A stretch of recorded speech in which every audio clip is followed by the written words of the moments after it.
Bagaimana bisa dijawab doanya sementara dia sudah menempuh perjalanan panjang, tangannya diangkat, yang yadayhi ilas sama, kemudian dia mengucapkan ya Rab ini nama yang jadi komitmen perjanjian, tapi kata Nabi mustahil atau sulit doanya dikabulkan karena apa? Ada hijab yang menutup, mat'amu haram, masyrabu haram, malbasu haram, maghudhiya bi haram, anna yustajabu lah, gitu kan?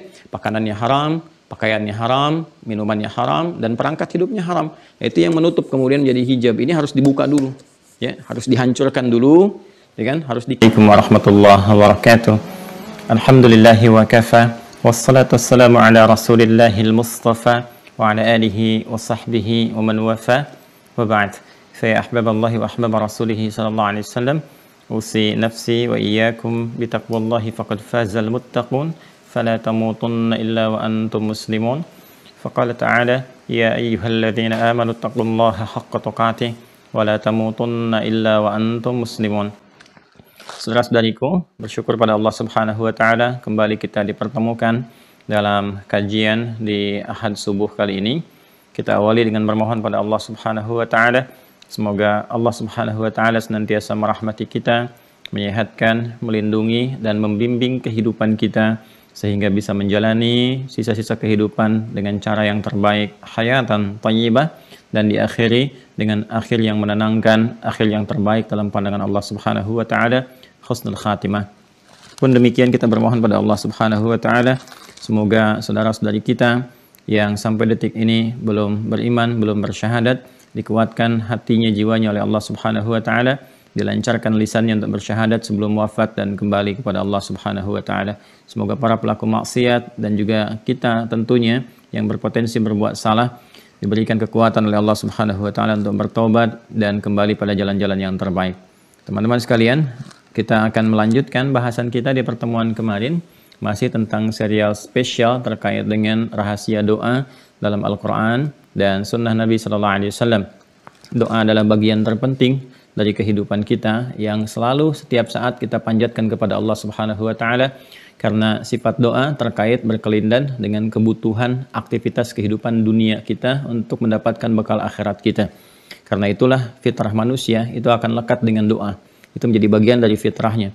Tentu sadar tidak sadar, ruhiyah kita, rohani kita akan membimbing akal dan jasmani kita untuk mengekspresikan doa dalam kehidupan kita.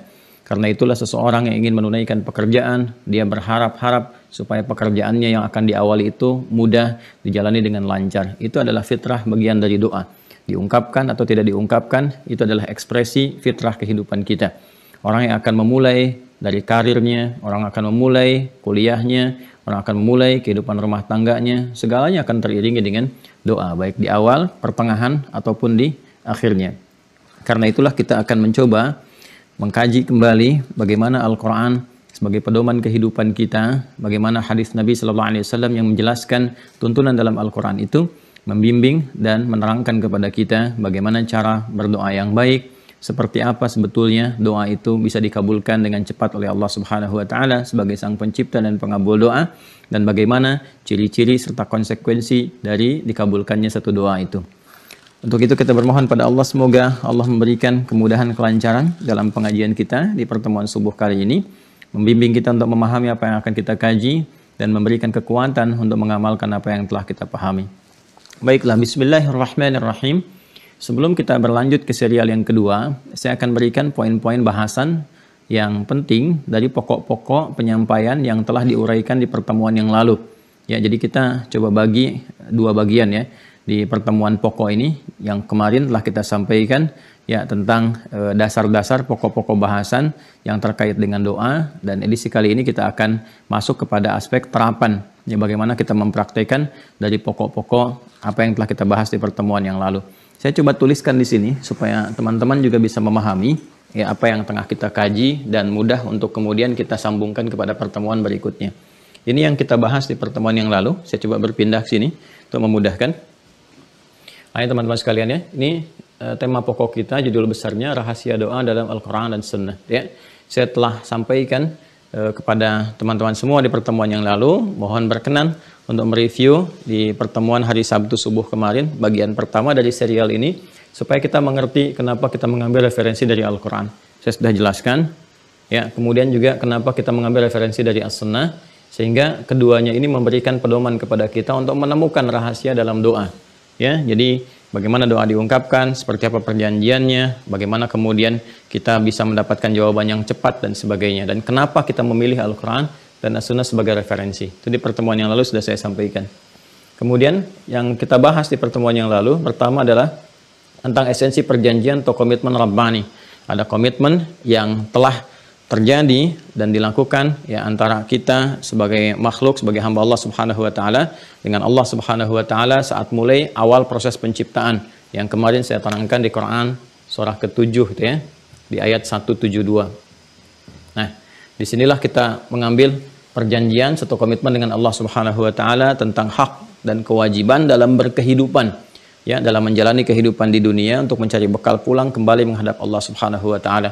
Di sini kita berjanji berkomitmen menuhankan Allah Subhanahu wa taala ya, dan saat yang bersamaan Allah pun memberikan gambaran kepada kita akan kewajiban-kewajiban yang akan Allah berikan sepanjang hak Allah pun kita penuhi. Ya, apa di antaranya? Di antaranya Allah Subhanahu wa taala kemudian memperkenalkan nama dan sifat rububiyahnya yang kita ketahui kemarin ya, diperkenalkan dengan nama Rabb ya. Rabb. Di sini terkandung sifat rububiyah dari mulai perhatian, pendampingan, pemberian segala yang dibutuhkan, ya kan? Kemudian juga menyehatkan dikala sakit, memaafkan dikala salah dan mau kembali, mengampuni dosa-dosa kalau ditaubati, demikian seterusnya segala kebutuhan-kebutuhan kita itu. Nah, itu kemudian terjamin dengan sifat dan nama yang melekat kepada nama Rabb ini. Ya, ini sudah saya jelaskan. Dan dengan tawaran ini untuk berkomitmen kita pun bersyahadat dengan mengatakan bala syahidna. Ya, masih ingat ya Quran surah ke-7 ayat 172. Kemudian komitmen ini diingatkan. Ini yang penting ya setiap hari supaya kita tidak mengatakan kami lupa, karena itu proses yang terjadi di dalam rahim. Ya, usia 4 bulan seperti saya terangkan di pertemuan kemarin ketika Allah berfirman, "Wa idza akhadha rabbuka min bani adama min zuhurihim dzurriyyatahum wa asyhadahum ala anfusihim alastu birabbikum." Ya, qalu bala syahidna. Ini proses yang terjadi, saya telah uraikan, dan di hadis Nabi Al-Arba'in kemarin, hadis yang keempat, riwayat Abdullah bin Mas'ud radhiyallahu taala anhu, dijelaskan bahwa proses ini terjadi dalam usia 4 bulan. Saya mohon izin agak cepat menjelaskan karena saya merangkum intisari dulu sebelum kita berpindah pada tahapan berikutnya. Ya.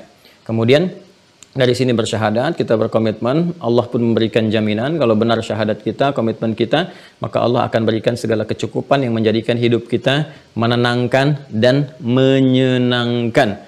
Ya, sebagaimana itu menjadi bagian dari fitrah kehidupan di dunia saat Nabi Adam mulai diturunkan untuk menjalani misinya. Quran surah kedua ayat 38. Ya. Qul nahbitu minha jami'a fa imma ya'tiyannakum minni huda faman tabi'a hudai fala khaufun 'alaihim wala hum yahzanun. Nah, kemudian teman-teman sekalian, dari sini kita komitmen bersyahadat bala syahidna. Setelah itu kemudian Allah ingatkan setiap hari dalam pergantian antara waktu supaya kita ingat syahadat itu, ingat kembali kepada Allah. Dan pengingat itu, perhatikan baik-baik, pada hakikatnya bukan hanya mengingatkan komitmen syahadat kita, ya, tapi juga komitmen dari ini poin yang paling pentingnya. Dari syahadat yang telah kita ungkapkan itu ada komitmen Allah ya untuk memberikan segala kebutuhan, untuk memberikan segala pendampingan terkait kehidupan kita. Jadi kalau diingatkan 5 kali dalam sehari Allahu Akbar, ya kan? Asyhadu an la ilaha illallah, demikian sampai dengan ujungnya, itu sesungguhnya kalimat bukan hanya membangkitkan kembali sinyal-sinyal iman dalam tubuh kita, ya, sinyal-sinyal syahadat itu, tapi juga mengingatkan, hei, kalau kamu jaga itu, aku mudahkan hidupmu. Ya, aku berikan kelancaran dalam kehidupanmu, aku angkat penyakit itu, aku berikan jalan-jalan terbaik dalam kehidupan sepanjang engkau benar ya menunaikannya, sepanjang engkau benar mengamalkan dan berkomitmen tentang apa yang telah engkau ungkapkan itu. Jadi ada feedback yang Allah berikan kepada kita ya. Nah, kemudian setelah itu tentunya ini tidak berlangsung begitu saja, ada penyiapan-penyiapan atau persiapan-persiapan spiritualnya ya, di antaranya berikan isyarat di Quran surah ke-40 ya dengan namanya Al-Mu'min kan, atau juga disebut juga dengan surah Al-Ghafir di ayat yang ke-60 ya. Kemarin sudah kita sampaikan di sini Allah Subhanahu wa taala menyampaikan meminta kepada kita untuk berdoa, bermohon ya kepada Allah Subhanahu wa taala, dan Allah berjanji akan mengabulkan. Jadi di sini ada sesuatu yang sangat menarik ya ketika Allah mengatakan wa qala rabbukum ud'uni astajib lakum. Pertama, nama yang disebutkan mengingatkan kepada komitmen perjanjian yaitu Rabb. Wa qala rabbukum, dan Allah Subhanahu wa taala menegaskan kembali, menyampaikan, ya, mengatakan kepada kita semua, berfirman, ya ud'uni, minta, silahkan berdoa, minta kepada aku, kata Allah. Jadi ini kalimat ud'u disambungkan dengan ni di sini, ya, untuk ni nunnya wiqayah dengan ya-nya mutakalim, menunjuk kembali kepada Allah untuk memberikan batas bahwa ikatan doa itu, ya, hanya diikat tertuju kepada Allah Subhanahu wa taala saja. Jadi kalau ingin meminta, ingin memohon, semua permohonan arahkan puncaknya hanya kepada Allah Subhanahu wa taala saja. Wa qala rabbukum ud'uni astajib lakum. Maka ketika doa ditujukan kepada Allah, kata Allah, komitmen yang Allah tegaskan, aku akan jawab, aku akan kabulkan sepanjang itu menjadi bagian dari kebutuhan hamba, bukan sekedar memenuhi keinginan yang tidak menjadi bagian dari kebutuhan. Ya kan? Nah, jadi sifat dari doa pada hakikatnya teman-teman sekalian, sifatnya adalah ketika kita memohon kepada Allah Subhanahu wa taala, itu ada komitmen untuk dikabulkan. Jadi doa itu, doa, ya, saat disampaikan itu ada komitmen untuk dikabulkan. Bahkan nanti ditegaskan teman-teman sekalian, komitmen ini yang saya teruskan pada poin yang keempat, ya. Komitmen ini ditegaskan kembali di Quran surah kedua Al-Baqarah di ayat 186 dalam paket ayat Ramadan itu, ya, paket ayat Ramadan. Ketika Allah berfirman, wa idza sa'alaka 'ibadi 'anni fa inni qarib ujibu da'watad da'i idza da'an. Ini sesuatu yang sangat menarik. Ya, Allah menyampaikan, dan Muhammad SAW kan sampaikan kepada umatmu, kan, sampaikan kepada hamba-hambaku jika mereka mencari-cari aku, bertanya tentang aku. Ya, umumnya kan hamba kalau bertanya mencari Allah, motivasinya kan pada umumnya menjadi dua bagian, ya kan? Kalau tidak, dia bertobat, ingin kembali kepada Allah, dan puncaknya dia berdoa, kan? Pada umumnya orang ingin mendekat kepada Allah kan untuk berdoa, minta sesuatu, ya kan? Mau ujian, malamnya tahajud untuk doa, kan? Ya kan? Ada pekerjaan, seleksi, kemudian mendekat kepada Allah. Jadi motif hamba ketika mendekat pada umumnya itu fitrahnya memang untuk berdoa. Karena itulah Allah Maha mengetahui sebelum kita ungkapkan. Maka kata Allah, teruskan ayatnya, ketika Allah menyampaikan wa idza sa'alaka 'ibadi 'anni fa inni qarib, kemudian apa yang terjadi? Ujibu da'watad da'i idza da'an. Katakan Muhammad SAW, kata Allah, fa inni qarib, aku sangat dekat, aku memahami, mengetahui, meliputi semua apa yang akan disampaikan oleh hamba-hambaku. Jika mereka pun kemudian memohon kepadaku, ya, maka aku akan menjawab. Aku akan menjawab. Kalimatnya ujib, ya, menggunakan fi'il mudhari, berkelanjutan. Ada kontinuitas, ya. Sekarang, present, continuous, terus berlangsung, and future. Sampai kapanpun. Jadi sifat doa itu komitmennya adalah, komitmennya sampai kapanpun dimohonkan, ya kan? Itu Allah pasti akan mengabulkan. Pasti akan mengabulkan. Imam memberi sesuai dengan keperluan kita, ya, atau kemudian menangguhkan sampai kita siap, atau bahkan kemudian mengganti apa yang kita inginkan dengan apa yang kita butuhkan.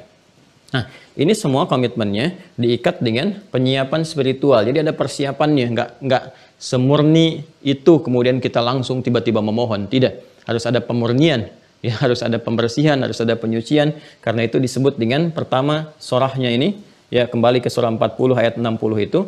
Yang pertama adalah dinamakan dengan Al-Mu'min. Kemarin saya sampaikan ada korelasi antara penamaan dengan kandungan yang terdapat di dalam ayat-ayat yang merangkai surat tersebut. Al-Mu'min adalah orang yang telah beriman, dan isim fa'il menunjukkan sebuah identitas, sesuatu yang sangat melekat. Artinya apa? Imannya melekat pada dirinya, bukan sekedar terucapkan di lisan. Saya beriman, tapi tidak melekat kepada diri. Dan iman yang melekat kepada diri ini, kemarin saya sampaikan, itu bisa terlihat dari perilaku, dari ekspresi, ya kan? Yang nampak pada setiap hamba. Nanti ada cahaya, kan? Nuruhum yas'a baina aydihim wa bi aymanihim. Cahaya iman ini akan memberikan sebuah pancaran pada bagian-bagian tubuh kita untuk menunjukkan ekspresi berbeda antara pemilik iman dengan yang belum beriman. Ya, karena itu nanti iman-iman ini akan merespon, baik itu respon-respon spiritual untuk menunaikan ibadah ritual, seperti kalau adzan Allahu Akbar, ada getaran tuh di hati. Itu getaran iman namanya. Getaran iman ini menggerakkan tubuh kita dari mulai ditembuskan ke akal untuk berpikir, sudah adzan nih, saya belum siap-siap, gitu kan? Kemudian direspon kaki melangkah, tangan siap-siap berwudu dan sebagainya. Ini yang dimaksudkan di Quran surah ke-8 Al-Anfal di ayat yang kedua. Innamal mu'minun. Ya, ini jamak dari kata mu'min tuh mu'minun. Innamal mu'minuna alladzina idza dzukirallahu wajilat qulubuhum. Sungguh orang-orang beriman yang sejati itu cirinya kalau disebutkan nama Allah ada getaran di jiwanya. Itu getaran iman. pancarannya. Ya, wa idza tuliyat 'alaihim ayatuhu zadatuhum imana wa 'ala rabbihim yatawakkalun. Dan bila dibacakan, ditambah lagi gitu kan, untuk mengetes, menguji parameternya, tambah lagi, dibacakan ayat-ayat Allah kepadanya, nah, bertambah keimanannya. Artinya pancaran keimanannya semakin kuat. Yang memberikan gambaran ekspresi, kadang-kadang kita dengar Quran, yang bergetar, ada yang menangis, gitu kan, ada yang merasakan kedamaian dan sebagainya, itu pancaran iman. Ya, wa 'ala rabbihim yatawakkalun, dan dengan itulah kemudian hubungannya dengan Rabbnya tuh, Rabb kan, ya, kembali ke Rabb. Ya, hubungan dengan Rabbnya itu menjadi semakin dekat, jadi semakin terikat. Kalau sudah dekat, Masya Allah semakin kuat iman, belum diungkapkan dan dikabulkan. Ya, seperti apa yang saya pernah sampaikan di kisah-kisah orang terdahulu, dan nanti kita akan urai detailnya seperti apa. Ada kisah para nabi yang berdoa, ada kisah orang-orang saleh dan sebagainya, dan bagaimana ada di antara mereka yang belum meminta dengan lisannya, tapi terlintas di pikirannya Allah sudah kabulkan. Bahkan apa yang belum terlintas, apa yang mereka butuhkan, Allah siapkan min haitsu la yahtasib itu. Ya. Nah, kemudian teman-teman sekalian, ini jadi untuk meminta, memohon kepada Allah itu, penyiapan spiritualnya harus melahirkan sifat iman yang kuat, mukmin, yaitu yakin tanpa ragu, ya. Yakin tanpa ragu. Nah, dan ini adalah iman yang sejati. Ini yang menjadi parameter cepat tidaknya doa terkabulkan, ya. Jadi kalau keimanan kita semakin kuat, semakin kuat, semakin kuat, semakin tinggi, teman-teman sekalian. Nah, ini akan memberikan dampak pengaruh ya kepada permohonan kita untuk mengguncang sampai cepat sampai kepada arsy gitu. Jadi di situ pengabulan akan semakin cepat diberikan. Dan syarat iman ini ditegaskan juga nanti korelasinya di Quran surah kedua Al-Baqarah ayat 186 tadi.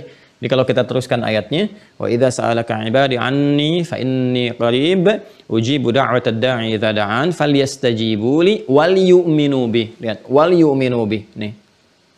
La'allahum yarsyudun. Jadi tetap ya, ini bukan, sekali lagi ya, bukan mengarang atau menyampaikan atau pikiran, tidak, tapi kita mencoba melihat bagaimana Al-Qur'an memberikan penegasan dan detail dari ayat-ayat Al-Qur'an yang lainnya. Itu dikenal dalam ilmu tafsir dengan tafsirul Qur'an bil Qur'an, tafsirul ayat bil ayat. Nanti ada tafsirul Quran bis sunnah, dengan nanti ada tafsirul ayat misalnya dengan ataupun hadis bil ijma, ya, bi aqwalil ulama dan sebagainya. Itu ada turunan, ada maratibnya, ada urutan-urutan tertentunya. Nah, ini wal yu'minu bi, tetap kalau kita ingin mendapat percepatan dari pengabulan doa, maka syarat yang pertama adalah penguatan iman supaya cahayanya kuat, dengan dorongannya kuat sehingga memberikan percepatan pada pengabulan doa. Ini bagian yang pertama. Nah, kemudian ini iman sejati ini, teman-teman sekalian, nggak akan mungkin cahayanya muncul ya kalau hati kita keadaannya tidak bersih. Ya, maka saya kemarin ilustrasikan, kalau hati ini tidak bersih, ada penutupnya gitu kan, maka apapun yang akan kita keluarkan itu susah, yang masuk juga sulit. Ya, seperti saya contohkan kalau satu gelas itu ya kemudian ditutup di atasnya, kan ada cawan. Kemarin saya contohkan begini. Kemudian tertutup teman-teman sekalian seperti ini, ya kan? Nah, ini cawannya ditutup begini. Jadi yang dari dalam mau keluar pun susah, yang dari luar pun mau masuk itu susah.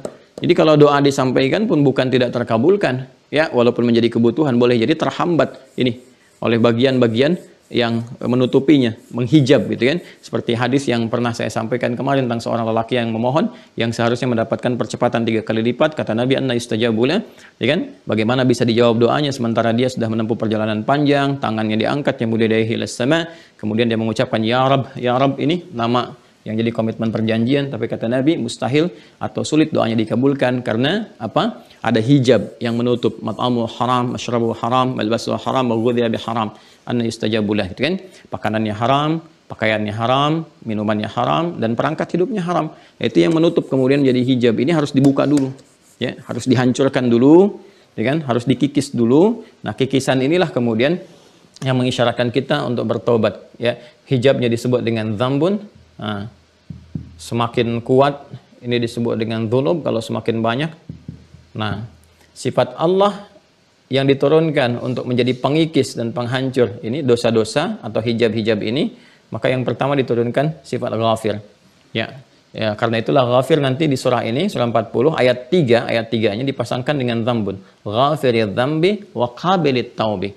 Allah berkenan menggugurkan, menghilangkan hijab-hijab dosa yang menghambat cahaya hati itu, cahaya penguatan iman itu, gitu kan? Wa qabilit taubi, dan akan menerima orang-orang yang mau kembali kepada Allah. Jalan yang benar, hilangkan hijabnya, mendekat kepada Allah. Nah, nanti semakin tinggi, nanti semakin kuat hijabnya, semakin terakumulasi dosanya. Saking sayangnya Allah ingin mengabulkan ya doa-doa hamba, ingin memberikan semua kebutuhan dalam pendampingan kehidupannya dan sebagainya, itu sampai menaikkan juga kadar sifat dan nama terbaiknya. Kalau semakin tinggi ini naik dari Ghafir jadi Ghaffar, seperti saya sampaikan kemarin di surat Nuh itu kan, ayat yang ke-10 sampai 12 langsung disampaikan di situ, dan dampak dari sifat itu kalau kemudian kita ikuti. Faqul tastaghfiru rabbakum innahu kana ghaffara, kan? Nabi Nuh minta kepada umatnya untuk bisa menghilangkan hijabnya, menghapuskan, bertobat dari dosa-dosa yang sudah terakumulasi, makanya disebutkannya Ghaffar, kan? Kemudian yursilis samaa 'alaikum bidarara wa yumdidkum bi amwalin wa banina, dan seterusnya ayat. Kalau ini sudah terbuka, ya, hijabnya sudah terbuka, sudah kita kemudian kikis, habis, kan? Maka mudah bagi Allah mengalirkan berkah-berkah dari langit, dari mulai hujan yang penuh berkah, kan? Nah, kemudian setelah itu juga melimpahkan harta benda, setelah itu juga apa? Memberkahi pada keturunan dan sebagainya. Ini kaitan antara sifat Ghafir yang mengandung makna ghafran dan kaitannya dengan pengabulan doa serta curahan rahmat.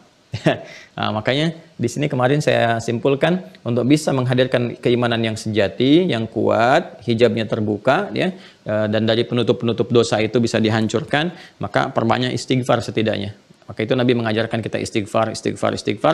Fungsinya istighfar itu bukan sekadar mohon ampun kepada Allah, tapi lebih juga mendatangkan ini komitmen-komitmen kebaikan yang Allah berikan kepada kita, bahkan boleh jadi menghadirkan cinta Allah. Kalau cinta Allah sudah diberikan, belum minta sudah diberi.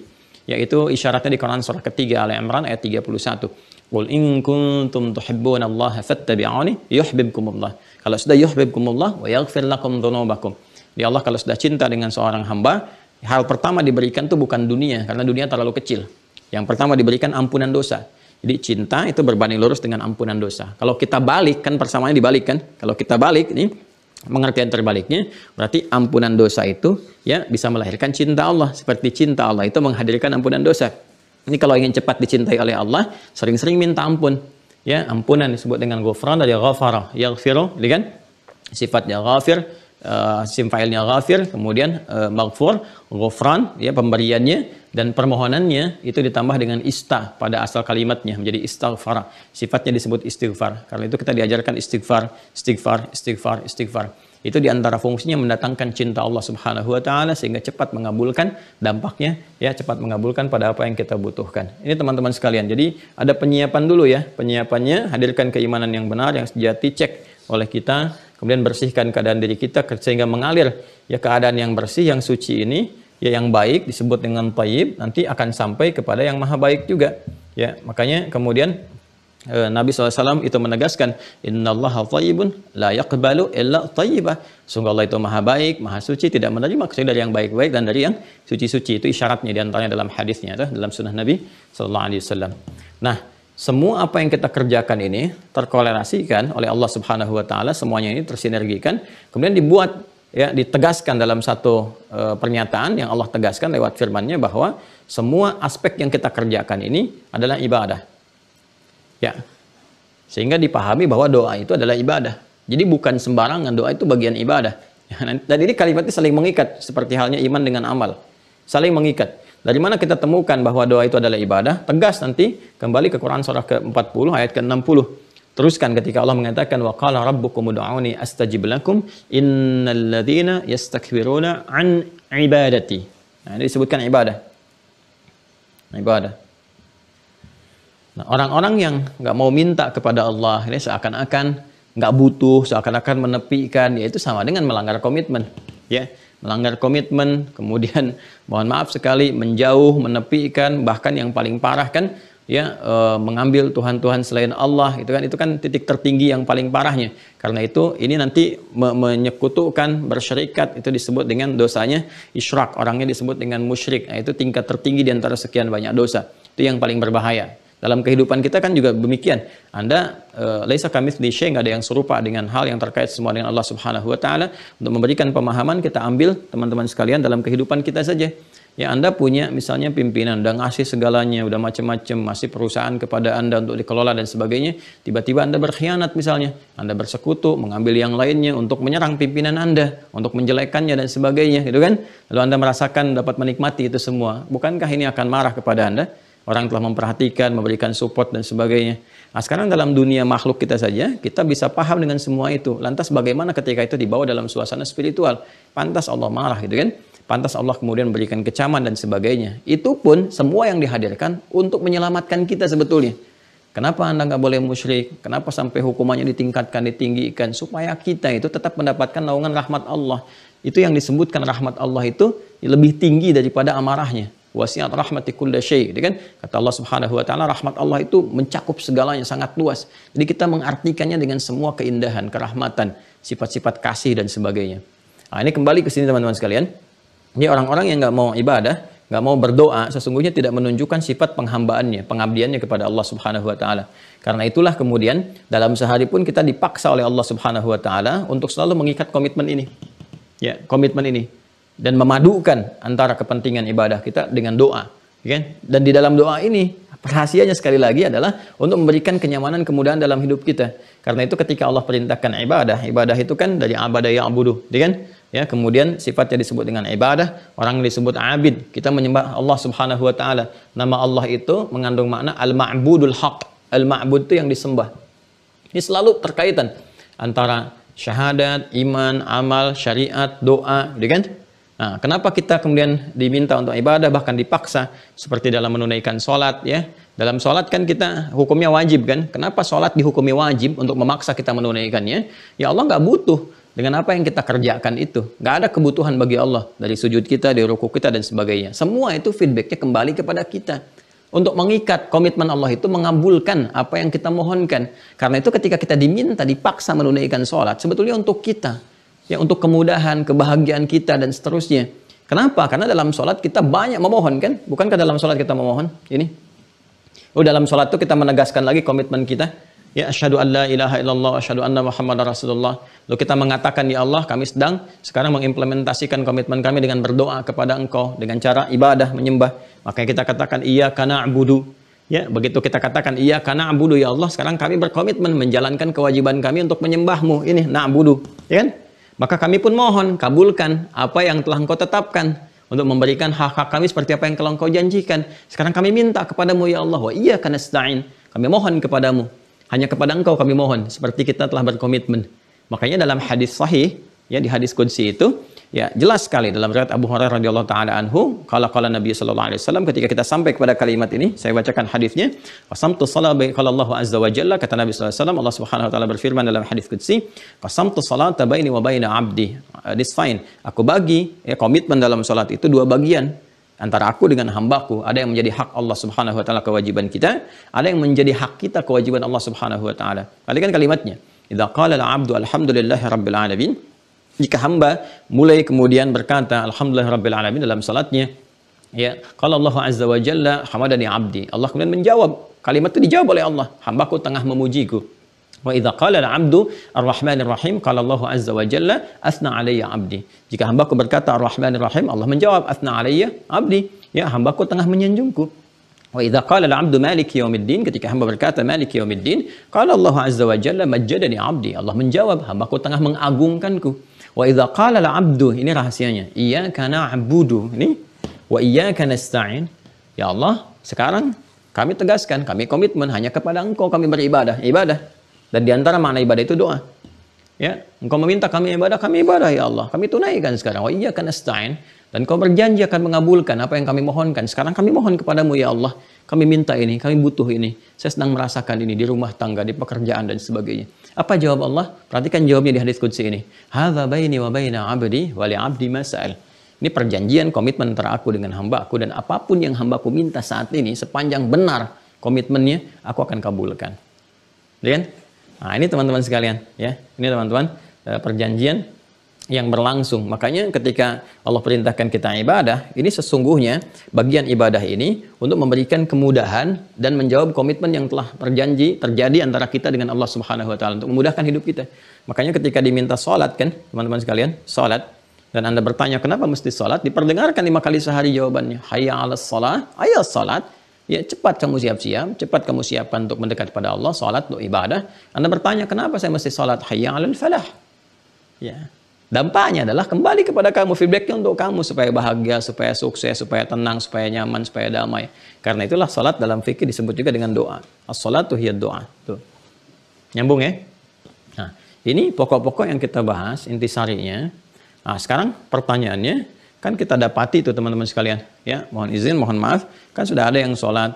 Tapi kenapa kemudian doanya misalnya belum terkabul secepat yang dia inginkan. Gitu kan? Dia harap-harap ingin mendapatkan cepat tapi belum terkabul juga. Sudah berusaha menempuh ini, menempuh itu. Apa yang salah? Apa yang keliru? Nah ini yang coba-coba kita akan turunkan di pertemuan kali ini. Bagaimana kemudian sifat-sifat doa itu memberikan isyarat kepada kita untuk bermohon dengan cara-cara yang terbaik. Yuk kita teruskan bahasan kita. Dan mohon izin saya agak sedikit lambatkan supaya memudahkan kita untuk mencerna pembahasan yang akan kita lanjutkan di episode kali ini. Yang tadi saya percepat karena ini adalah intisari dari pembahasan yang kemarin. Jadi kalau Anda ingin lihat panjang dan lebarnya sehingga luas materinya, kemarin hampir 2 jam kurang gitu ya. Nah, silahkan review di sesi yang 1 kemarin. Nah, sekarang seri yang kedua. Ya. Kita akan membahas tentang cara percepatan ya. Percepatan terkabulnya doa. Doa. Nah, ini ya. Baik. Nanti bagian terakhirnya kita akan lihat bagaimana kita mengenali cara Allah mengabulkan doa kita. Jangan-jangan kita merasa belum dikabul-kabul, ternyata udah lama dikabulkan. Ya, cuman dengan cara yang tidak kita ternyata ketahui atau belum kita pahami. Di situ pentingnya kita untuk mengaji. Yuk. Cara percepatan terkabulnya doa. 1, karena kajian kita bersumber dari Al-Quran dan Sunnah Nabi Sallallahu Alaihi Wasallam, kita akan kembalikan dulu pada keterangan Al-Quran. Ya, ikat ini ya teman-teman sekalian. Jadi saya turunkan dulu dari yang dasarnya. Jika doa ingin cepat dikabulkan oleh Allah Subhanahu Wa Taala, maka yang pertama pokoknya terpenuhi dulu. Ya, semua itu ada pokoknya, ada asasnya, ya, ada rukunnya, ada dasarnya. Jadi sama bangunan kita ingin minta bangunan yang tinggi-tinggi, yang bagus, tapi pondasinya, akarnya, dasarnya nggak kokoh, kan runtuh juga. Ya baru dipasang udah hancur lagi, tuh kan? Nah, pondasinya kan harus kuat, nggak mungkin ada tiang-tiang kalau pondasinya itu nggak kuat, tuh kan?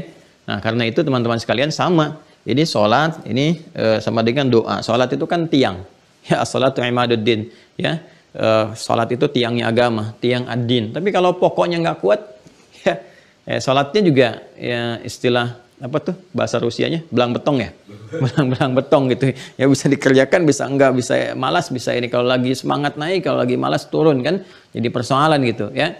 Nah karena itu tiang itu bisa tegak kalau pokoknya itu kuat ya. Karena itulah doa pun kalau kita ingin mohonkan dalam kesempatan-kesempatan ibadah dan sebagainya, maka yang dasarnya ini mesti kuat dulu.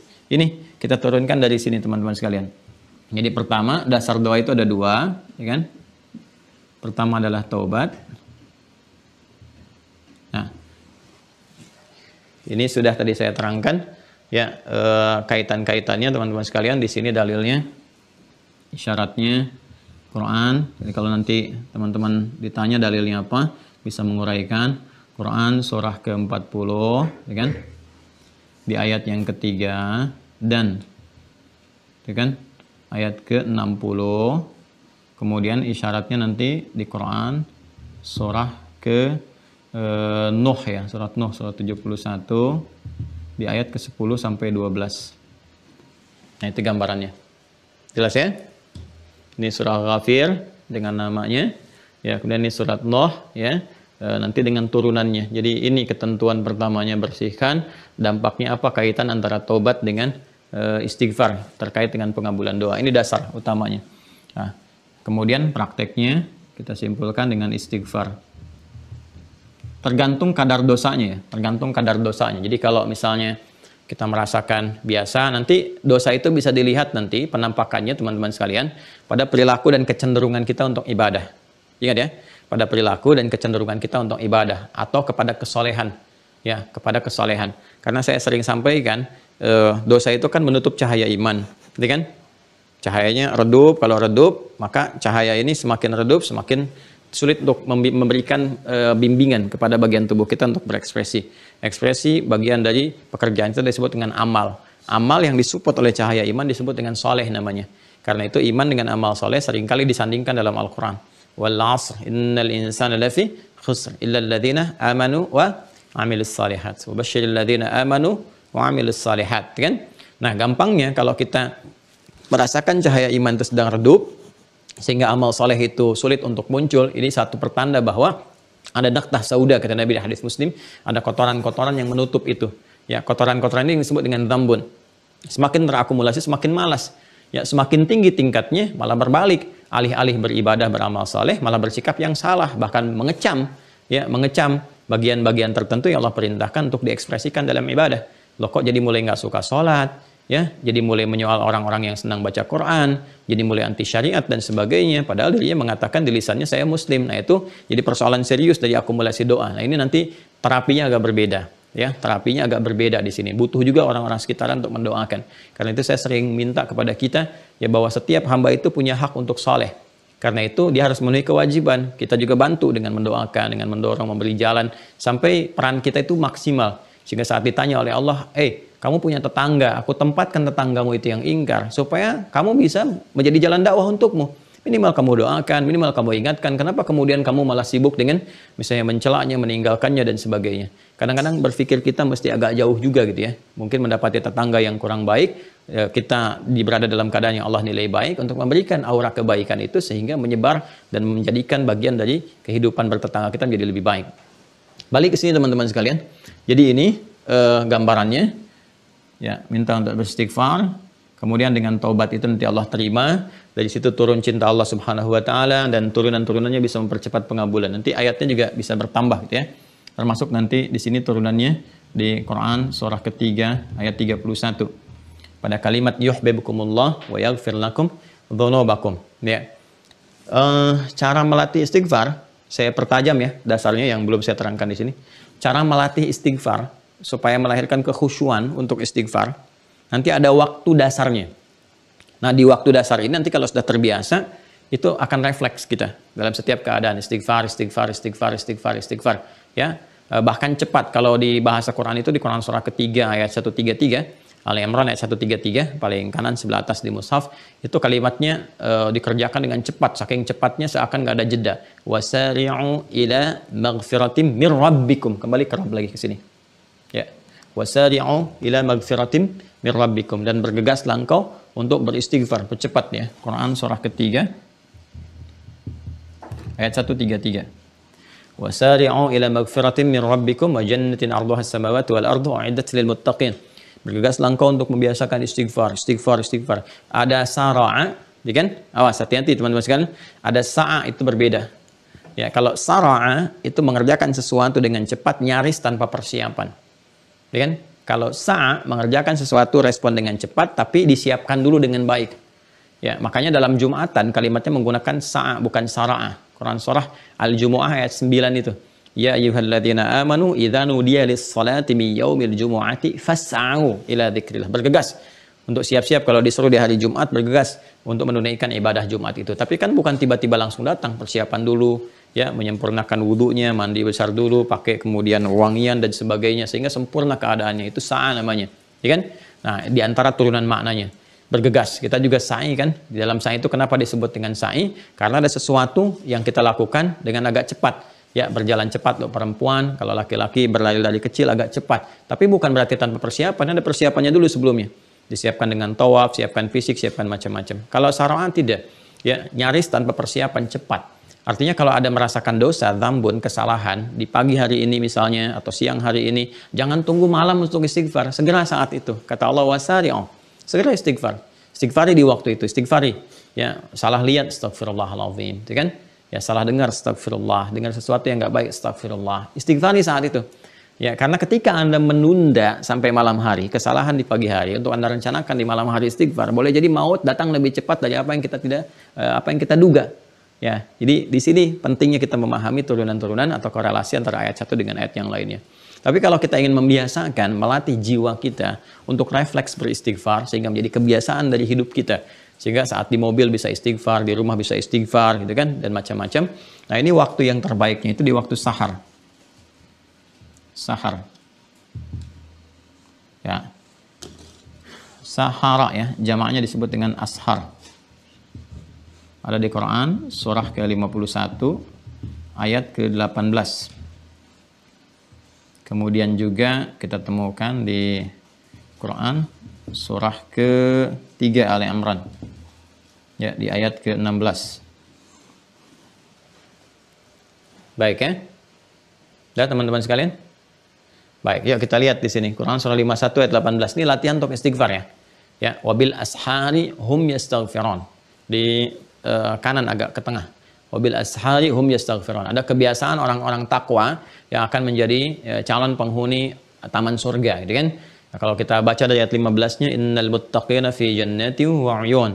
Kan akhidhina ma atahum rabbuhum innahum kanu qabla dzalika muhsinin kanu qalila minal laili ma yahja'un. Ayat 18-nya wabil ashari hum yastaghfirun. Wabil ashari hum yastaghfirun. Dan di waktu-waktu sahar itu mereka banyak beristighfar pada Allah Subhanahu wa taala. Banyak beristighfar, banyak beristighfar. Jadi waktu sahar ini kapan?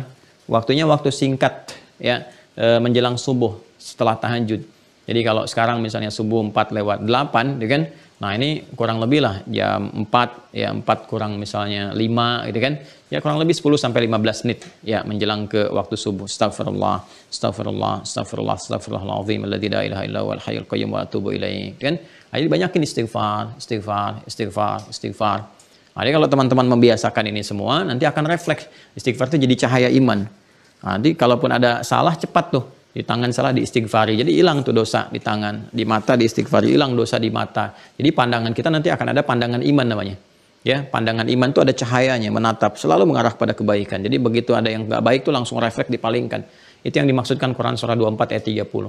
Wa qul lil mu'minina yaghuddu min absarihim. Katakan pada pria-pria beriman, ya kan? Maka semakin tinggi cahayanya, membimbing matanya untuk menatap, yaghuddu min absarihim, dia akan memalingkan. Palingkanlah pandanganmu itu dari yang tidak baik. Ya, perempuan bagaimana? Ayat 31 itu perempuan. Wa qulil mu'minati yaghuddna min absarihinna. Demikian seterusnya. Nah, jadi kita latih ini. Dan itu disetarakan oleh Allah. Orang-orang yang berlatih istighfar itu disetarakan oleh Allah itu dengan 4 pengamal lainnya. Yang 4 ini pun teman-teman sekalian akan menjadi bagian dari ciri khas orang istighfar. Ya, disebutkan di Ali Imran. Ya, as-sabirina was-sadiqina wal-qanitina wal-munfiqina wal-mustaghfirina bil ashar. Ya kan? Jelas ya? As-sabirina, orang sabar. Nah, sabar.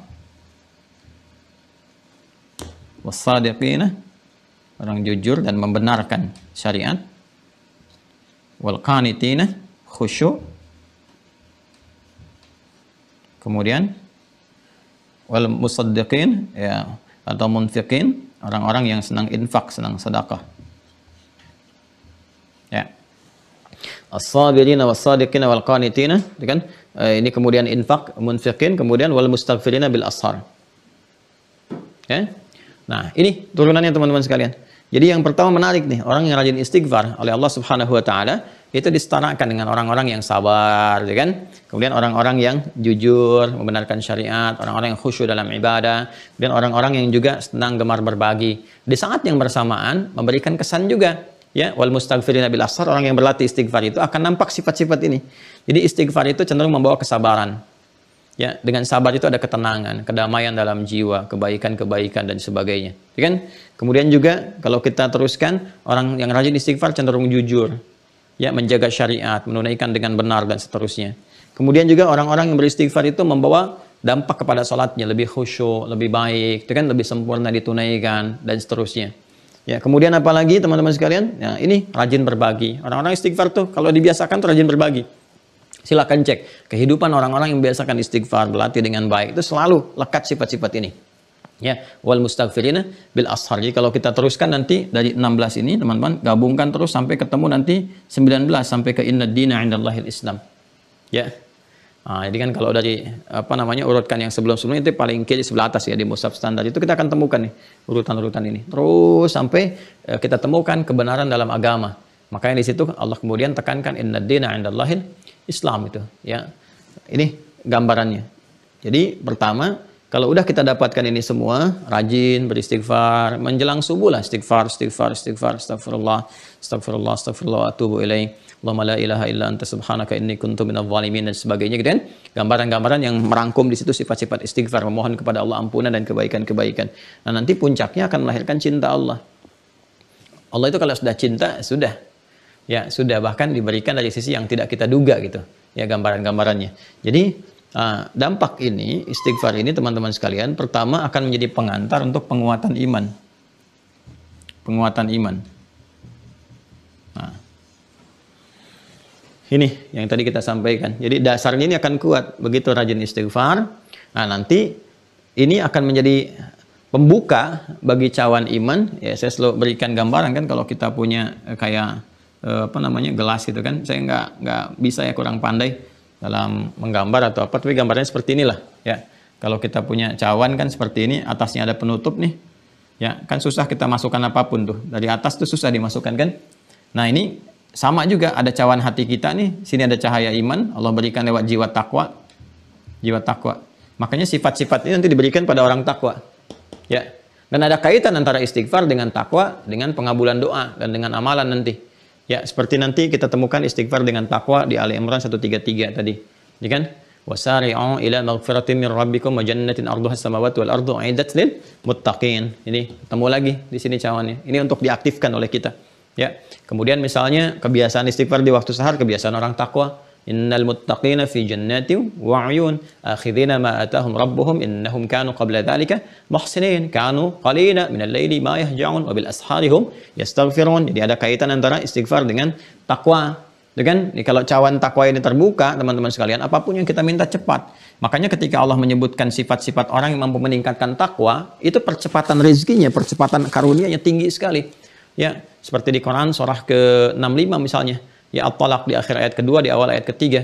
Ya, wa may yattaqillaha yaj'al lahu makhraja wa yarzuqhu min haitsu la yahtasib. Bahkan nanti yaj'al lahu min amri yusra. Jadi semakin meningkat takwanya, takwa itu kan cahaya iman. Kalau kita bisa tingkatkan ya, cahaya iman ini kalau kita kuatkan, semakin kuat lagi. Kata Allah, bukan kita minta, tapi setiap jalan yang akan kita lalui dibukakan kemudahan. Bahkan sebelum kita minta, ya yaj'al lahu makhraja. Ya, makhraja itu nakirah bentuknya, ya umum sifat. Jadi segala hal di rumah tangga, di pekerjaan dan sebagainya. Seperti orang-orang lalu telah mendapatinya sampai mereka kemudian bingung caranya bersyukur kepada Allah. Fa bi ayyi ala'i rabbikum tukadziban. Jadi mensyukuri nikmatnya itu, ada orang yang untuk mensyukur itu, ya Allah bimbing saya untuk bersyukur atas nikmat yang telah Engkau berikan ya Arhamar Rahimin. Itu saking indahnya merasakan kenikmatan-kenikmatan yang Allah berikan. Berarti kalau sudah ada halawatul iman, kan? Ini semakin meningkat. Wa yarzuqhu min haitsu la yahtasib. Bahkan urusan rezeki. Urusan rezeki demikian. Nah, caranya bagaimana supaya cahaya takwa, cahaya iman ini kuat? Nah, maka ini dibuka dulu sekat-sekatnya nih, dihilangkan dulu. Nah, jadi ini dengan tobat tadi, dengan istighfar, dengan tobat, ya. Nah, kalau kita sudah buka, maka cahaya iman ini akan lepas nih. Ya, memancarnya ini akan cepat nanti.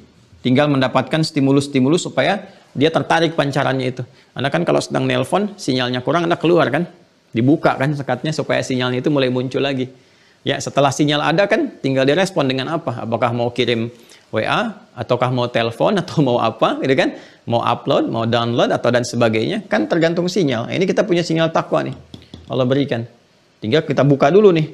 Nah, setelah kita buka, teman-teman sekalian, tinggal ada penguatan keimannya kan? Iman sudah siap, ada cahaya takwa di dalam iman ini, tinggal dikeluarkan. Nah, kita butuh stimulus untuk mengeluarkannya dalam penguatan iman ini. Ya kan? Jadi kita buka dulu supaya ada cahaya, ada getaran imannya, getaran cahayanya. Nah, nanti getaran ini akan bisa kita cek 5 kali dalam sehari. Ini ilmiah ya, cuman mungkin pendekatannya lebih apa ya? Lebih kontemporer lah ya cara kita membahasnya. Kalau kita temukan kan di narasi kitab-kitab tafsir atau fikih tekstual. Cuman saya ilustrasikan supaya mudah dipahami. Ya. Nah, cara mengecek getaran ini teman-teman sekalian apakah baik atau tidak, nah, sudah ada siap atau belum, dicek nih 5 kali Allah berikan pengecekan kepada kita lewat azan. Azan. Ya. Nah, di azan ini kita diingatkan untuk panggilan ya, panggilan yang menjadikan komitmen kita terikat dengan pencipta kita yaitu Allah Subhanahu wa taala.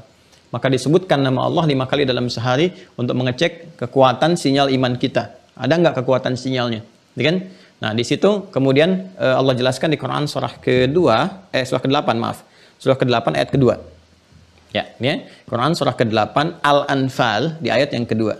Ya, maka disebutkan dengan adatul hasri di sini innama. Innama adatul hasri untuk membatasi, ya.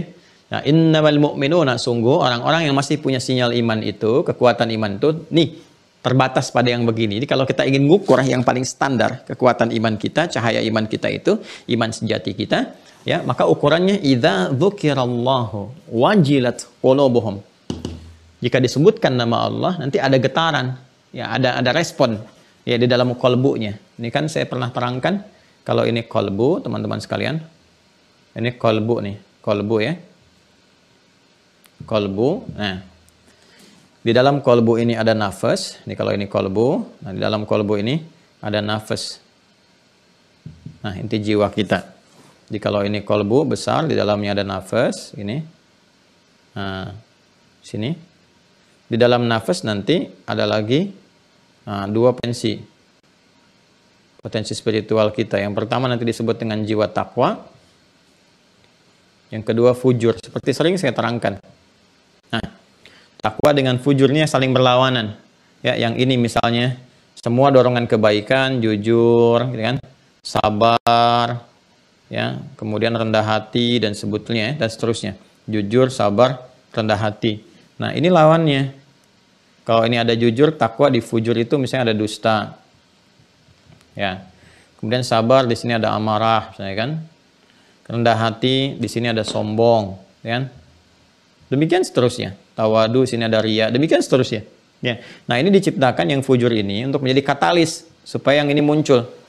Ya. Bagaimana bisa ketahuan sabar kalau nggak ada amarah? Jadi amarah itu diciptakan bukan supaya kita marah-marah. Ya, tapi kemarahan itu diciptakan supaya memunculkan kesabaran, melatih kesabaran. Jadi kalau kita melihat ada di pasangan hidup, misalnya suami atau istri nampak kemarahan, nah itu sesungguhnya ada ujian kesabaran di balik itu. Jadi Allah ingin mengaktifkan ya dan meningkatkan ini sinyal-sinyal takwa sehingga kualitasnya meningkat untuk menghadapi ujian yang lebih besar di masa depan. Jadi yang sekarang problem ini dihadapi di rumah tangga misalnya, sebetulnya itu penyiapan untuk tantangan lebih besar lagi. Dan tantangan ini kan berbanding lurus ya, itu senapas dengan pemberian anugerah. Ya, jadi kita lompat sedikit nih, ujian banding lurus dengan sabar, banding lurus dengan pahala. Ya kan? Jadi kalau Anda misalnya ingin mendapat pahala dan puncaknya kedekatan dengan Allah, nggak ada hal tertinggi di balik kedekatan dengan Allah, itu yang paling tinggi, ya. Waridwanullahu akbar. Jadi ridha Allah, kedekatan dengan Allah itu yang tertinggi. Di ujian sama dengan sabar sama dengan pahala. Jadi kita nggak mungkin dapat pahala, ya, selain dari ujian. Jadi ujian itu diberikan kepada kita untuk meningkatkan kualitas hidup. Di antaranya apa? Dapat pahala. Ujian mendekatkan pada kesabaran. Ya, ini konsepnya di Quran surah ke-2 ayat 155 sampai 157. Qul nabluwannakum bisyai'in minal khaufi wal ju'i wa naqsin minal amwali wal anfusi wath thamarat wa basyyiris sabirin. Sabar. Ya, jadi sabar awalnya ujian. Wala nabluwannakum, bala, ini ujian ini. Ya. Kemudian setelah itu apa? Ya, alladzina idza asabathum musibah qalu inna lillahi wa inna ilaihi raji'un. Ulaika ayat 157-nya. Ulaika alaihim salawatun min rabbihim wa rahmah wa ulaika humul muhtadun. Ini dapat pahala, dapat bimbingan, dapat kemudahan. Jadi feedback dari sini, dapat ini, dari sini dapat feedbacknya kemudahan hidup. Pahala untuk akhiratnya, dunia kemudahan hidup. Terbentang luas gitu. Dan innallaha ma'as sabirin, dekat dengan Allah Subhanahu wa taala. Jadi, tatkala Allah memberikan ujian-ujian, nih teman-teman sekalian, ya, berupa ada amarah, ada macam-macam untuk meningkatkan kualitas hidup kita supaya kesabaran kita itu meningkat. Kalau sabarnya sudah meningkat, maka kedekatan dengan Allah bertambah. Tantangan apapun di masa depan, kalau semakin kuat, semakin tinggi, jiwa kitanya semakin lapang, dekat dengan Allah, mudah, semua jadi kecil. Besar jadi kecil, ya, jadi ringan, apalagi pakai pergerakan iman. Betapa banyak masalah besar itu menjadi kecil dengan hamparan sujud saja. Dengan menggunakan iman, hamparan sejadah, sujud, selesai. Tapi banyak pekerjaan, ujian-ujian kecil menjadi besar karena kita menampilkan ego sentris, gitu ya. Pusat ego dunia kita. Ya, yang ditampilkan tuh kedudukan, jabatan, gelar, harta, dan sebagainya nggak akan selesai. Nah, balik ke sini, asalnya demikian. Jadi ini konsepsi semuanya baik nih, konsepsi semuanya baik. Mensupport ini, mensupport ini, mensupport ini. Saya nggak akan bicara lebih jauh lagi. Anda bisa lihat nanti ini tentang ini yang telah saya terangkan panjang lebar. Bagaimana setan berpengaruh, menjauhkan kita dari takwa, mengaktifkan ini sehingga muncul di nafsu. Saya ingin begini saja. Jadi ini selalu memberikan pengaruh nih teman-teman sekalian. Ini disupport oleh malaikat, ini disupport oleh setan. Ya, bukan mensupport sebetulnya, mengarahkan, diprovok. Ya, ini disupport oleh malaikat, ini diprovokasi oleh setan. Itu bahasa yang benarnya. Ya, dan ini menariknya terjadi terus setiap hari dari mulai bangun tidur sampai tidur lagi. Makanya sering terjadi pertentangan dalam diri kita. Mau ngerjakan apa hari ini? Apakah A ataukah B? Selalu ada pengaruh. Nah, karena selalu itu bergolak, pergolakan itu disebut dengan kolbu bahasa Arabnya. Ya, dari kata koluba, ya sesuatu yang selalu bergejolak. Nah, makanya tempatnya disebut kolbu. Ya, karena dia terus bergejolak. Nah, kolbu ini butuh ditenangkan. Ya, ketenangan itu bisa muncul kalau ini yang aktif takwanya. Makanya Allah utus malaikat untuk mensupport jiwa takwa. Malaikat disebutkan 88 kali dalam Al-Quran. Memang setan tidak berhenti. Setan pun disebutkan 88 kali dalam Al-Quran. Jadi semakin ini ditingkatkan, ini berusaha. Tapi kalau ini kita kuatkan, ini kalah nanti. Nah, kalau ini kita bisa rendahkan, teman-teman sekalian, kita tekan untuk mensupport ini saja yang muncul yang dominan. Maka ini akan tenang. Ya, ketenangan ini yang cenderung melahirkan kebahagiaan, kedamaian, ya, ide-ide kreatif, inspiratif, mendekatkan kepada kesuksesan, kebahagiaan. Ya, sesuatu yang melahirkan kebahagiaan, kesuksesan disebut dengan falah namanya. Falah. Kalau kita genggam, ya, nggak ingin kita lepaskan, itu aflah namanya. Karena itu ketika Allah menerangkan konsepsi takwa dengan fujur, kalimat aflahnya muncul. Quran surah ke-91, ayat 7 sampai 10. Ya, wa nafsin wa ma sawaha, dan demi nafas jiwa yang kami ciptakan sempurna ketika roh masuk ke dalam fisik itu. Fa alhamaha fujuraha wa taqwaha, maka kami ilhamkan dalam nafas itu fujur dan takwa. Qad aflaha man zakkaha. Ya, siapa yang mampu ini menaklukkan sifat fujurnya untuk mensupport sifat takwanya, menepikan godaan-godaan yang dibawa oleh setan, itu cenderung aflah dia. Nah, ini hatinya berada dalam keadaan tenang. Ya, kita jaga, kita tenangkan. Ya, makanya di sini digambarkan nanti dalam syariat sholat itu ada sesuatu yang terkait dengan ini. Di dalam kolbu ada nafas, dalam nafas ada fujur dan takwa. Kolbu ini tempatnya di sodrun. Sodrun. Tuh, ini jiwa spiritual kita. Ya, tempatnya di sodrun, jamaknya sudur. Ya, karena itu dalam sholat kita digambarkan secara syariat, memberikan gambaran hikmah, memegang sodrun kita di sini. Ya, ini ada maknanya, bukan sekedar begini saja. Nanti dalam fikih sholat, ya, dan pernah saya terangkan saat Ramadan di bab fikih sholat. Ini ada hikmahnya begini tuh. Ya, itu yang jaga hati itu seperti itu. Maksud spiritualnya dalam sholat itu begitu, pegang, jaga. Karena ini intinya di hadis Nabi kan ini. Ya, idza salaha salahal jasadu kullu wa idza fasadat fasadal jasadu kullu. Ala wahyal qalbu. Inna fil jasadi mudghatan. Idza salahat salahal jasadu kullu wa idza fasadat fasadal jasadu kullu. Ala wahya al qalbu. Ini di dalam diri kita itu ada satu inti kehidupan yang memberikan dorongan kepada semua yang terkait dengan aspek jasmani ataupun aklani, akal dan fisik kita. Ini perintahnya dari sini. Kalau ini baik, baik semua perilaku kita. Kalau jelek, jelek semuanya. Ala wahyal qalbu. Ini ketentuan baik dan buruk di takwa atau fujurnya. Mana yang paling dominan? Ya, kalau nanti fujur yang dominan, fujur memberikan perintah kepada nafas, nafas ke kolbu. Makanya sering disingkat, diambil term sinekdok, totem proparto, diambil nafasnya. Disingkat jadi nafsu. Karena nafsu. Sebetulnya ini nafas nih, nafsunya netral. Cuman karena digerakkan oleh sifat fujur, ini keluar perintah jelek. Jelek disebut su. Ini yang disebut di Quran surah ke-12, ayat 53. Ya, wa ma ubarri'u nafsi innan nafsa la'ammaratun bis-su. Ini illa ma rahima rabbi, kecuali yang dirahmati Allah. Bagaimana untuk mendapatkan rahmat Allah? Aktifkan sinyal takwanya. Kompleks ya, tapi insya Allah kita sederhanakan. Kayak kalau kajian kita bawa mushaf ya, catat dulu, nanti lihat nyambung. Insya Allah kalau sudah kita hafal, tahu rangkaiannya, itu enak sekali memahaminya, enak. Dan masya Allah nikmat kita menjalani kehidupan tuh. Nah ini jadi sinyal iman itu ada di sini nih, di takwa ini, yang bagian dalamnya. Nah ini bisa kita kembali ke sini, bisa kita cek. Oleh Allah diberikan standar ini. 5 kali dalam sehari. Apakah kita predikat iman ini sudah menjadi mukmin atau masih amanu gitu kan? Nah, atau bahkan baru aslamu, baru muslim, jadi kan baru formalitas secara legal menjadi muslim gitu kan, belum mukmin. Nah, ini teman-teman sekalian. Bagaimana mengeceknya? Nah, perhatikan sini. 5 waktu dicek. Kan saya silahkan PAW kan, pergantian antara waktu. Dari subuh sampai isya, subuh, zuhur, asar, maghrib, isya. Gampangnya gitu deh kalau bagi aktivitas. Dari pagi ke siang, siang ke sore, sore ke maghrib, maghrib ke malam kan. Nah, itu diantaranya selain kita beraktivitas dunia, cek dulu sinyal iman ada nggak. Maka diperdengarkan ini. Ya, tadi di Quran surah ke-8 itu, lihat yang kedua. Ya, perhatikan baik-baik. Innamal mu'minuna, ini mu'min, jamak dari kata mu'min, jamaknya mu'minun. Innamal mu'minuna, menggunakan adatul hasri, ini pakaiin nama. Sungguh orang-orang beriman sejati itu bisa dicek imannya. Idza dzukirallahu, kalau disebutkan nama Allah, idza dzukirallahu wajilat qulubuhum. Qulubuhum jamak dari kata qalbun, jamaknya qulub. Nah. Ya. Wajilat qulubuhum, ada getaran di jiwanya. Jadi ketika disebutkan Allahu Akbar, ada getaran iman. Ya, getaran iman itu teman-teman sekalian beda responnya. Ya, bukan respon marah-marah atau respon begini atau respon sensi dan seterusnya. Ini suara kebisingan, diganggu apa ini menandakan imannya rusak, bermasalah gitu ya. Ada beda. Anda bisa merasakan sendiri. Allahu Akbar. Masya Allah, sudah adzan itu kan. Nah, terus fisik kan merespon kan? Jadi sepersekian detik tuh cepat. Tiba-tiba pekerjaan ditutup, buku ditutup. Kan?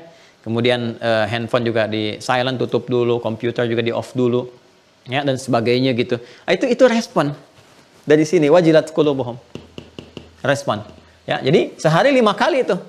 Ya, karena khawatirnya gini, pagi-pagi ada respon, sorenya enggak. Ini yang kata Nabi, ya yusbihu mu'minan wa yumsi kafira. Subuh-subuhnya beriman, ada kok bisa gitu sorenya kufur. Akan tiba masa itu kata Nabi, dan sekarang bisa terjadi. Bisa terjadi gitu. Ya, tiba-tiba pagi-pagi jalan ke kantor, aktivitas di kantor ya, nerima sesuatu, nerima materi dunia, ini itu. Oh, kalau kamu jadi ikut kita, ya tinggalkan keislamannya lebih banyak lagi. Ikut dia. Jadi paginya beriman, sorenya kufur. Ya, ada yang sorenya beriman, paginya kufur. Sorenya sama pasangannya gitu kan dikatakan, aku sudah punya keyakinan begini, kalau nggak ikut ya udah kita putus aja. Dia pikirin sampai malam nangis-nangis dan sebagainya. Itu kan karena imannya nggak kuat, luluh tuh. Ya, dengan angin surga. Ya, anginnya aja gitu. Nyampe alam kubur hilang semua tuh. Jadi hati-hati ya, hati-hati nih teman-teman. 5 kali nih. Nah, kan adzan itu adzan diperdengarkan oleh Allah bagi orang yang masih punya pendengaran, sudah saya jelaskan, ya. Ini kan nanti teman-teman, ini pengantar ke waktu sholat kan. Ini selalu berkaitan semuanya. Ya, penanda waktu sholat. Ya, sedangkan waktu sholat ini, ya, sholatnya itu sendiri kita telah jelaskan kan, disebut dengan doa sini. Coba lihat semua kitab fikih mengatakan as-sholatu hiya doa. Sholat itu ya doa, puncaknya doa dalam sholat. Karena semua bacaan dalam sholat itu sifatnya doa. Ya, karena itu para ahli fikih mengatakan as-sholatu hiya doa. Ya, sedangkan untuk berdoa, ya supaya maksimal butuh kemurnian iman. Jadi sebetulnya ketika adzan dikumandangkan bukan hanya menandakan waktu sholat telah tiba, untuk mengecek, imannya udah bagus belum nih, udah terbuka belum, dorongan cahayanya ada enggak? Karena akan beda sholat orang beriman dengan sholat orang beriman itu berbeda. Ya, sholat orang beriman dengan sholat yang imannya lemah itu berbeda. Beda teman-teman sekalian, akan lain. Makanya kalau iman kita benar ketika iyyaka na'budu wa iyyaka nasta'in, Allah jawab hadza baini wa baina 'abdi wa li 'abdi ma sa'altu. Ya, kalau benar salat dengan iman, bagus salatnya, apapun yang kamu minta kata Allah sekarang ini aku akan kabulkan. Makanya banyak orang-orang minta itu saat lewat salat. Ya, dan nanti kita lihat bagaimana para nabi, para rasul, orang-orang saleh minta lewat salat. Nabi Zakaria kan minta keturunan padahal divonis secara medis itu sudah nggak mungkin, secara klinis sudah mustahil. Ya, tapi ketika beliau minta, kan lewat sholat mintanya dengan kalimat iman. Di Quran surah ketiga Ali Imran ayat 38 itu sampai dengan 39. Ya, hunalika da'a Zakaria rabbah qala rabbi habli min ladunka dzurriyyatan thayyibah innaka sami'ud du'a. Apa yang terjadi? Ayat 39-nya. Fanadatul malaikatu wa huwa qa'imun yusalli fil mihrab. Tuh, annallaha yubashshiruka bi Yahya. Beliau minta lewat sholat. Mohon, bahkan menyebut sifat Allah yang pemberi tanpa batas. Karena manusia menyebutkan beliau ada batasan. Sifat Allah pemberi tanpa batas disebut Wahhab. Ya, kalau kita meminta, memohon, kita minta dengan kalimat tolab. Tolabus syai', meminta sesuatu. Menyebutkan hab. Habli, hablana untuk banyak. Untuk sendiri. Beliau mengatakan, qala rabbi habli. Ya Allah yang maha pemberi tanpa batas. Mereka semua mengatakan, aku punya keterbatasan. Maka aku mohon darimu min ladunka. Ya, aku mohon darimu saja ya Allah yang tidak punya batas dalam pemberian. Aku mohon ya Allah, anugerahkan aku keturunan yang terbaik. Innaka sami'ud du'a, engkau pasti mendengar doaku. Kalau kepada yang maha pendengar pun belum terkabul juga, maka mohon tunjukkan kepada aku dengan cara apa lagi aku mesti memohon dan kepada siapa lagi aku mesti meminta. Fanadatul malaikah. Maka tiba-tiba datang malaikat diperintahkan oleh Allah. Wa huwa qa'imun yusalli fil mihrab, sedangkan Nabi Zakaria masih berdiri menunaikan salat. Dalam salatnya dia minta kepada Allah, ya. Ya. Anallahu yubashshiruka bi Yahya, turun malaikat menyampaikan, Allah menjawab, kau akan punya anugerah satu anak, ya, namanya Yahya. Langsung namanya diberikan oleh Allah Subhanahu wa taala. Ini dahsyat. Ya. Nanti banyak lagi kisahnya. Nah, ingin saya turunkan teman-teman sekalian. Sekarang lihat korelasinya ya. Nah, dipanggil kita sehari itu untuk mengecek ini sinyal-sinyal iman kita, apakah aktif atau tidak, jiwa takwanya bagus atau tidak, ya. Kemudian panggilan ini adalah panggilan yang mengantarkan kita pada waktu sholat, teman-teman sekalian. Nah, sedangkan dalam sholat ini adalah gambaran dari puncak permohonan kita dalam doa, akumulasinya ada di sini. Dan yang paling menarik, ketika Allah menyebutkan waktu sholat pun diterangkan kalimat imannya. Dari mana ditemukan? Di Quran surah keempat An-Nisa. Di ayat 103, di ujung ayatnya, di akhir ayatnya. Ya, saya baca dari awal ya. فَإِذَا قَضَيْتُمُ الصَّلَاةَ فَاذْكُرُوا اللَّهَ قِيَامًا وَقُعُودًا وَعَلَى جُنُوبِكُمْ فَإِذَا اطْمَأْنَنْتُمْ فَأَقِيمُوا الصَّلَاةَ. Lihat ujung ayatnya. إِنَّ الصَّلَاةَ كَانَتْ عَلَى الْمُؤْمِنِينَ. Iman lagi. إِنَّ الصَّلَاةَ كَانَتْ عَلَى الْمُؤْمِنِينَ كِتَابًا مَوْقُوتًا. Sungguh salat itu ditetapkan oleh Allah Subhanahu wa taala bagi orang-orang beriman itu mengetahui waktu-waktunya. Jadi waktunya ditetapkan oleh Allah bagi siapa? Orang-orang beriman ini. Ya, jadi kalau orang-orang beriman itu mengerti waktu sholat. Dan apa korelasinya dengan pembahasan kita saat ini? Ketika Allah tetapkan, nih di Quran surah keempat ayat 103, Allah tetapkan waktu-waktu sholat. Ya, kemudian waktu-waktu ini dijadikan juga panggilannya sebagai parameter iman untuk mengecek sinyal imannya di Quran surah ke-8 ayat kedua. Jadi ketika Allah tetapkan waktu-waktu sholat bukan sekedar ingin menandakan waktu sholat tiba, tapi untuk menguji iman itu sinyal kuat nggak? Ya, bagus nggak? Siap nggak nih? Ya, disupport nih, distimulus dengan amalan-amalan supaya muncul, supaya doanya keluar. Kalau doa keluar, rahmat turun. Itu pemahamannya. Makanya ketika kita menunaikan sholat, ya feedbacknya apa? Hayya 'alal falah. 2 kali itu, hayya 'alal falah, hayya 'alal falah. 2 kali, kali 5, 10 kali. Sekali diingatkan, belum sadar, ya diterima lah. 2 kali, ya diberi perhatian. 10 kali nggak ingat juga. Lantas bagaimana mengingatkannya lagi, Joni? Tuh, Joni datang lagi tuh. Ya, nah, jadi ini teman-teman sekalian gambarannya tuh. Ya. Nah, jadi diingatkan setiap hari. Nah, kalau kita ingin melihat iman kita kuat atau tidak, gampang ukurannya ketika disebutkan nih, di waktu-waktu sholat ini, lihat parameternya. Semakin dia mengingat waktu ini, bahkan jauh sebelumnya, ini menandakan kekuatan iman yang dahsyat. Ini baru subuh tadi kan, dia udah ingat tahajud lagi. Padahal tahajud itu kan melampaui isya. Ya, belum datang zuhur, asar, belum maghrib, belum isya, belum. Udah ingat tahajud. Allahu Akbar, tadi malam saya tahajud enak sekali. Besok nanti malam, insya Allah, kalau berikan kesempatan saya mau bangun lagi jam sekian. Masya Allah, baru selesai. Teman-teman sekalian, tahajud, subuh udah ingat tahajud lagi. Ini menandakan kekuatan imannya dahsyat. Ya, jadi jangankan fardu, yang sunnah pun kalau tertinggal dia gelisah. Gitu. Sebaliknya. Ya, kalau kita ingin melihat iman yang standar keimanan, standar iman itu ya saat dipanggil dia ingat nih standarnya. Ya, Allahu Akbar, ya Allah, waktunya sholat. Ya kan? Standar iman nih, baru ingat. Ya, walaupun bahasa Al-Quran mengatakan, harusnya kita tahu nih, zuhur jam sekian, saya tanya nih, zuhur jam berapa nanti? Asar jam berapa? Maghrib jam berapa? Isya jam berapa? Penting kita tahu, karena itu waktu online kita dengan Allah. Anda itu kalau online rapat, kejar-kejar sampai simpan waktunya kapan. Papa nih waktu rapatnya jam sekian, tulis schedule-nya setiap hari. Tempelin di dinding. Sementara online Anda dengan Allah, sang pemberi rahmat, rizki, segalanya yang sangat menentukan kehidupan kita. Kita nggak hafal waktunya. Terus udah gitu nuntut pengen cepat dikabulkan. Ya, bagaimana cara berpikirnya? Agak-agak sulit memahami jadi. Kita tahu dan menetapkan Allah sang pemberi rizki, Allah maha segalanya, Allah yang mengabulkan apa yang kita mohonkan, Allah yang memberikan segala rahmat. Semua ini cuma wasilah saja. Sumbernya semua kembali kepada Allah. Anda untuk wasilah sampai ditulisin, waktu diatur, sampai belajar untuk mendapatkan itu semua. Padahal semua terkoneksi dengan Allah. Sementara waktu online Anda dengan Allah itu nggak dipelajari dengan baik. Ya, kadang-kadang agak rumit juga ya cara berpikirnya. Hal-hal yang untuk memenuhi kebutuhan dunia yang sementara sampai kita sekolah tuh.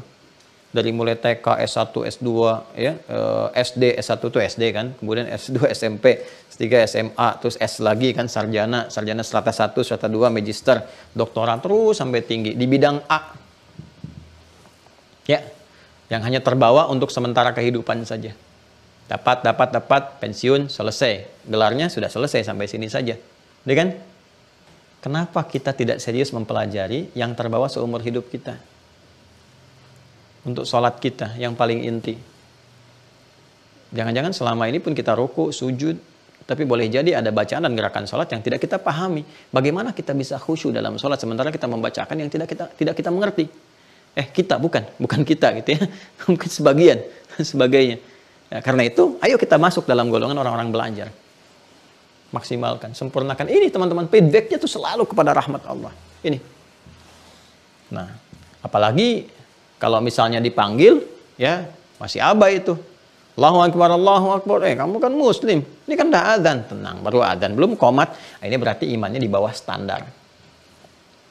Di bawah standar. Ya kan? Terus kita supportnya. Naikin lagi. Nah, ini akan menentukan cepat tidaknya terjawab. Karena itu kembali ke Quran surah kedua Al-Baqarah ayat 186. Nah, di antara cara untuk menguatkan pondasi ini adalah, ya, teruskan ayatnya, wa idza sa'alaka 'ibadi 'anni fa inni qarib ujibu da'watad da'i idza da'an falyastajibu li. Falyastajibu li. Maka caranya cepat respon. Jadi apapun yang Allah perintahkan, respon. Untuk menguatkan sinyal iman. Makanya kalimat falyastajibu li disusulkan dengan wal yu'minu bi, iman. Nih. Kenapa kalimat istijabah disandingkan dengan kalimat iman wal yu'minu bi, teman-teman sekalian? Sederhana, karena untuk mengaktifkan sinyal iman ini supaya kuat, kita harus merespon dengan cepat. Panggilan-panggilan iman itu. Ya, hayya 'alas shalah. Tuh, panggilan salat. Respon cepat. Cepat respon. Nah, cepatnya kita merespon itu akan mengaktifkan sinyal iman semakin kuat dan tandanya bersih cawan hati. Sudah rajin istighfar, rajin merespon, maka la'allahum yarshudun. Allah akan cepat memberikan gambaran petunjuk. Ini cara mengatasi ini begini. Ini cara menghadirkan solusi ini seperti ini. Ini cara cepat mendatangkan rezeki begini. Cara mengelolanya seperti ini. Itu dapat deh. Tuh. Ya kan? Nah, sekarang pertanyaannya, bagaimana kita bisa merespon dengan cepat ya stimulus-stimulus yang Allah berikan itu kepada kita untuk meningkatkan sinyal iman kita. Nah, apa saja tuh? Kita harus kenal kan, Allah menurunkan apa saja supaya membuat sinyal iman kita menjadi kuat. Kan kita harus tahu tuh. Ya. Apa nih? Oh, ini memperkuat iman. Apa saja? 1, 2, 3, 4. Itu yang kita kerjain. Begitu kita respon itu semua, teman-teman sekalian, kita respon dengan kuat. Nah, maka apa yang terjadi? Semakin kuat imannya, semakin tinggi, semakin cepat. Begitu ini cepat, ini tinggi, mudah korelasinya dengan ini. Pengabulan doa. Jadi apapun yang diminta sangat cepat sekali. Ya. Seperti Maryam mendapatinya. Sampai pamannya bingung kan, Nabi Zakaria itu. Tahu sebetulnya ya dengan sifat-sifat kebaikan, cuma untuk menguji di lisan Maryam apa rahasianya. Ya, di Quran surah ketiga Al-Imran ayat 37 itu, fataqabbalaha rabbuha biqabulin hasanin wa ambataha nabatan hasana. Sudah, kalau sudah iman menguat, sudah bagus, Allah yang merawatnya dengan sempurna, memberikan segala kecukupannya. Kullama dakhala 'alaiha Zakaria al-mihraba wajada 'indahu rizqa. Bahkan pamannya setiap mengantarkan sesuatu sudah ada di situ. Yang luar biasa, bukan musim anggur, ada anggur gitu kan. Dan seterusnya. Ya, maka berkata, qala ya Maryam anna laki hadza. Maryam, dari mana semua ini? Qalat huwa min indillah. Itu semua dari Allah. Allah yang keluar di lisannya. Ya, innallaha yarzuqu may yasha' bighairi hisab. Rizki, Allah memberikan rizki dari sisi yang tidak diduga. Ya, belum minta udah masuk. Akhirnya apa yang terjadi? Karena berkah tempatnya di mihrab itu, maka Nabi Zakaria minta di situ menunaikan apa? Salat.